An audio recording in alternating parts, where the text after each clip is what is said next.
Hello future junior engineers और welcome है आपका जीएस एग्जाम एज पर। आज हम एक ऐसे टॉपिक को टैकल करने वाले हैं जो आरआरबी जेई एग्जाम के लिए एब्सोल्युटली क्रिटिकल है। जी हाँ, हम बात कर रहे हैं रेस्पिरेशन की, यानी श्वसन क्रिया। तो चलिए इसको आसान भाषा में ब्रेक डाउन करते हैं। ओके, तो ये रहा हमारा आज का रिवीजन प्लान। हम इन 5 की एरियाज को अगले बस कुछ ही मिनट्स में फटाफट कवर करेंगे ताकि रेस्पिरेशन टॉपिक आपके लिए बिल्कुल क्रिस्टल क्लियर हो जाए। चलिए शुरू करते हैं। Alright, section 1 respiration, what you must know. सबसे पहले बिल्कुल बेसिक से शुरू करते हैं। ये वो फाउंडेशनल कॉन्सेप्ट्स हैं जो समझ लीजिए इस टॉपिक पर आने वाले हर क्वेश्चन की नींव हैं। तो सबसे पहला सवाल, आखिर ये रेस्पिरेशन है क्या?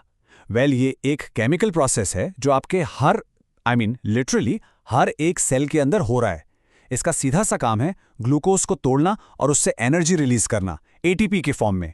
आप इस एटीपी को ना बॉडी की एनर्जी करेंसी समझ सकते हैं। बस इसी से आपके सारे काम होते हैं। ओके, अब ध्यान से सुनिएगा। ये एक क्लासिक एग्जाम ट्रैप है जिसमें बहुत लोग फंसते हैं। देखिए, ब्रीदिंग यानी सांस लेना, ये बस एक फिजिकल प्रोसेस है, हवा अंदर बाहर, दैट्स इट। लेकिन रेस्पिरेशन वो एक्चुअल केमिकल रिएक्शन है जो उस हवा से ऑक्सीजन निकालकर एनर्जी बनाता है। दोनों बिल्कुल अलग चीजें हैं, इसको मिक्स मत करना। और ये टेबल, वाओ, ये बिल्कुल साफ दिखाता है कि कैसे रेस्पिरेशन और फोटोसिंथेसिस एक ही सिक्के के दो पहलू हैं, एकदम ऑपोजिट है। देखिए, रेस्पिरेशन एनर्जी रिलीज करता है तो फोटोसिंथेसिस एनर्जी स्टोर करता है। रेस्पिरेशन O2 यूज करता है और CO2 छोड़ता है, जबकि फोटोसिंथेसिस ठीक इसका उल्टा करता है। और यही जो ब्यूटीफुल बैलेंस है ना, इसी से हमारी अर्थ पर लाइफ चलती है। ठीक है, तो अब हमें पता है कि रेस्पिरेशन एनर्जी बनाता है, लेकिन इसके दो अलग अलग रास्ते हैं, दो डिफरेंट पाथ्स, एक ऑक्सीजन के साथ और एक ऑक्सीजन के बिना। ये जो डिफरेंस है ना, एरोबिक वर्सेस एनारोबिक, ये एग्जाम क्वेश्चंस का एक फेवरेट टॉपिक है, तो थोड़ा ध्यान दीजिएगा। तो इनके बीच का सबसे बड़ा द की डिफरेंस सिर्फ एक चीज है, ऑक्सीजन। बिल्कुल सिंपल है। एरोबिक का मतलब है विद एयर, यानी ऑक्सीजन की प्रेजेंस में, और एनारोबिक का मतलब है विदाउट एयर, मतलब ऑक्सीजन की एब्सेंस में। It's that simple. और यहां आपको समझ आएगा कि ऑक्सीजन इतना इंपॉर्टेंट क्यों है। Just look at the energy pay off. Aerobic respiration it's incredibly efficient. सोच के देखिए, एक ग्लूकोज मॉलिक्यूल से लगभग 36 से 38 एटीपी मॉलिक्यूल्स। अगर आप इसको एनारोबिक से कंपेयर करें तो this is just a massive amount of energy. और ये तो आरआरबी जेई का एक फेवरेट क्वेश्चन है। कभी सोचा है हैवी एक्सरसाइज के बाद मसल क्रैम्प्स क्यों होते हैं? जब आपके मसल्स को पूरी ऑक्सीजन नहीं मिलती ना, तो वो बेचारे एनारोबिक रेस्पिरेशन करने लगते हैं। इससे बनता है लैक्टिक एसिड, और बस उसी के एक्यूमुलेशन से होता है वो दर्दनाक क्रैम्प। ओके, तो आगे बढ़ते हैं। सेक्शन 3। हमें पता है सेल्स को ऑक्सीजन चाहिए, पर सवाल ये है कि ये ऑक्सीजन बॉडी के अंदर जाती कैसे है। तो चलिए अब उस मशीन को देखते हैं जो ये सब मुमकिन बनाती है, the human breathing machine. So let's follow the journey of a single breath. हवा सबसे पहले नोज से एंटर करती है, फिर जाती है फैरिंग्स और लैरिंग्स से होते हुए नीचे विंड पाइप में, जिसे हम ट्रैकिया कहते हैं। फिर वहां से ये दो हिस्सों में यानी ब्रोंकाई में स्प्लिट होती है, जो सीधे आपके लंग्स में जाती हैं। और इनका फाइनल डेस्टिनेशन वो है छोटे छोटे एयर सैक्स, जिन्हें हम कहते हैं एल्वियोलाई। और ब्रीदिंग का जो एक्चुअल प्रोसेस है ना, वो बहुत ही सिंपल है। Step 1, inhalation. जब आप सांस अंदर लेते हैं तो डायफ्राम नीचे जाता है, कॉन्ट्रैक्ट होता है और आपकी चेस्ट फूल जाती है। और स्टेप 2, एक्सहेलेशन। जब आप सांस छोड़ते हैं तो डायफ्राम रिलैक्स हो जाता है, ऊपर आता है और चेस्ट वापस अपनी जगह आ जाती है। Simple, right? ये जो सारा प्रोसेस हमने देखा, वो बस इस एक क्रिटिकल मोमेंट के लिए था। असली मैजिक जो है ना, वो इन्हीं छोटे एयर सैक्स यानी एल्वियोली के अंदर होता है।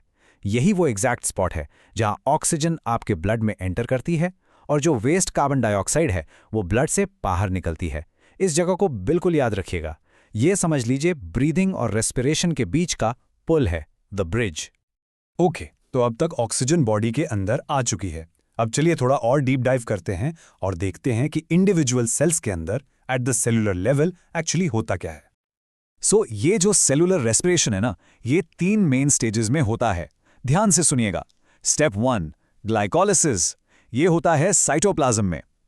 फिर आते हैं स्टेप 2 और 3, क्रेब्स साइकिल और इलेक्ट्रॉन ट्रांसपोर्ट चेन। और ये दोनों होते हैं माइटोकॉन्ड्रिया के अंदर। ये लोकेशंस, ग्लाइकोलिसिस कहाँ होता है और क्रेब्स साइकिल कहाँ, ये एग्जाम के लिए सुपर इंपॉर्टेंट है। इसको नोट कर लीजिए। और क्योंकि सबसे ज़्यादा एनर्जी याद है ना, वो 36 टू 38 एटीपी, वो सब माइटोकॉन्ड्रिया में ही बनती है। एंड दैट्स एग्जैक्टली वाई इसे कहते हैं power house of the cell. ये तो हम सब स्कूल से पढ़ते आ रहे हैं, है ना? ऑलराइट, अब टाइम है इस पूरे टॉपिक को रैप अप करने का एक क्विक फायर राउंड के साथ। ये है वो वन लाइनर्स जो आरआरबी जेईई एग्जाम में डायरेक्ट पूछ लिए जाते हैं, so they are very important. Ready हो? चलो शुरू करते हैं। पहला सवाल आपके लिए, लंग्स के अंदर जो गैसेस का एक्सचेंज होता है वो आखिर होता कहाँ है? बिल्कुल सही, द आंसर इज एल्वियोली। याद है ना, वो छोटे छोटे एयर सैक्स, यही वो क्रूशल स्पॉट है। Okay, next question. हमारे ब्रेन का वो कौन सा हिस्सा है जो ब्रीदिंग के इस ऑटोमेटिक प्रोसेस को कंट्रोल करता है? Correct, the answer is the medulla. यह हमारे ब्रेन स्टेम का हिस्सा है जो ये श्योर करता है कि हमें सांस लेने के बारे में सोचना ना पड़े, सब कुछ ऑटोमेटिक चलता रहता है। और आखिरी सवाल इस राउंड का, what is the energy currency of the cell? किसे कहते हैं? Yes, that's ATP. और हाँ, इसका फुल फॉर्म भी जरूर याद रखिएगा, adenosine triphosphate. And that's a wrap. ये था हमारा quick breakdown of respiration. I really hope इस रिवीजन से आपके सारे कंसेप्ट्स अब बिल्कुल क्लियर हो गए होंगे। अगर आपको ये सेशन हेल्पफुल लगा तो प्लीज़ चैनल को लाइक, शेयर और सब्सक्राइब करके ज़रूर सपोर्ट करें। हम आपके लिए ऐसा ही एग्जाम फोकस्ड कंटेंट लाते रहेंगे। All the very best for your preparations.